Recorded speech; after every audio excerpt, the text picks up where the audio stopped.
Untuk melihat subhanallah Nabi Muhammad SAW, beliau bisa bergaul dengan semua kalangan dan semua orang yang duduk dengan Nabi SAW merasa nyaman dan tenang. Nabi SAW duduk dengan anak-anak kecil. Maka disebutkan karena Rasul SAW yusallim as-sighar. Beliau mengucapkan salam kepada anak-anak kecil. Bahkan Nabi SAW menemukan anak kecil yang sedih, duduk di sampingnya, kemudian ngajak bercanda, sampai anak itu hilang rasa sedihnya. Dan orang kalau banyak duduk dengan anak-anak kecil akan membuat hatinya lembut. Karena anak kecil ini polos. Ya, dan anak kecil ini subhanallah dikasih oleh Allah fitrah yang sangat bagus. Dia kalau takut menangis. Kemudian dia kalau bermusuhan cepat berdamai. Kemudian dia kalau marah cepat hilang dan seterusnya. Makanya orang kalau takut kepada Allah dan menangis itu tanda kebaikan. Dan kalau misalnya orang dewasa bermusuhan cepat berdamai itu tanda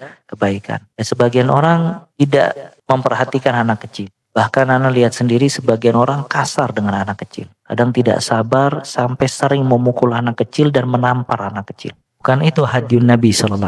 Nabi SAW sampai anak kecil merasa tenang apabila duduk bersama Nabi SAW. Kemudian begitu juga orang-orang dewasa atau orang-orang tua. Dia sangat senang datang kepada Nabi Muhammad SAW. Duduk di majelis Nabi SAW, berbincang bersama Nabi SAW, sampai subhanallah dihormati oleh Nabi SAW. Abu Bakar As-Siddiq radhiyallahu ta'ala an punya bapak namanya siapa? Abu Quhafa. Abu Quhafa dia masuk Islam. Ketika Nabi SAW tahu kalau Abu Quhafa ingin masuk Islam dan ingin datang kepada Nabi SAW, ditahan sama Nabi. Nabi jangan. Dia orang tua, biar aku yang datang kepada Abu Quhafa. Lihat bagaimana akhlaknya Nabi Muhammad SAW. Bukan karena dia seorang Nabi, apalagi Abu Quhafa dulu non-Muslim, kufar, disuruh datang untuk Islam di hadapan Nabi. Tapi Nabi yang mendatangkan Abu Quhafa karena Abu Quhafa adalah orang yang tua. Maka dihormati sama Nabi SAW.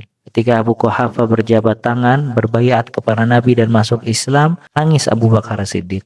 Melihat keindahan akhlak Nabi SAW dan berharap kalau tangan yang berjabat di tangan Nabi SAW itu bukan bapaknya, tapi pamannya, Abu Talib, karena perannya lebih besar dibandingkan bapaknya. Namun Abu Talib mati dalam keadaan kufur, sedangkan Abu Quhafa masuk Islam. Jadi di sini bagaimana akhlak Nabi SAW kepada orang tua.